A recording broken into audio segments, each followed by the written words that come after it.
ఒక్క మాటలో చెప్పాలి అంటే రేవంత్ రెడ్డి అనేవాడు మొనగాడు. రాజకీయంగా ఒక సాహసోపేతమైన నిర్ణయం తీసుకోవాలి అంటే దమ్ము ధైర్యం ఉండాలి. ఇలా రేవంత్ రెడ్డి గారు ప్రభుత్వం తీసుకున్న నిర్ణయం పట్ల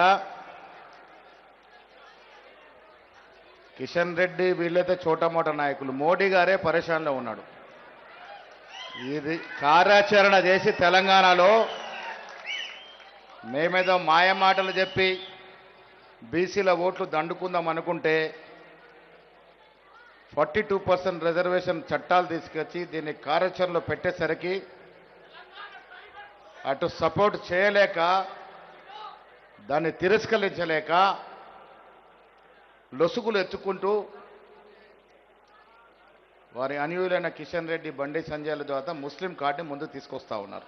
తెలంగాణ రాష్ట్రంలో మనము అంటే బీసీలము 57% ఉన్నామని ఒక అఫీషియల్ డాక్యుమెంట్ ఇవ్వడం అనేది ఆషామాషి కాదు. మొన్నటి వరకు మాకు రిజర్వేషన్ కావాలంటే ఏ లెక్కన అడుగుతున్నారయ్యా, మీకు అంత రిజర్వేషన్ ఎందుకు ఇవ్వాలి, ఏ లెక్కన ఇవ్వాలని అడిగేవారు. ఇలా యావత్ దేశానికి ఒక దిక్చూసిలాగా, ఒక రోల్ మోడల్ లాగా తెలంగాణ ప్రభుత్వం కుల సర్వే చేసి బీసీలు ఎంతున్నారు, ఎస్సీలు ఎంతున్నారు, ఎస్టీలు ఎంతున్నారు, అదర్ కాస్ట్లు ఎంతున్నారు అనే ఒక అఫీషియల్ డాక్యుమెంట్ ఇవ్వగలిగినాం.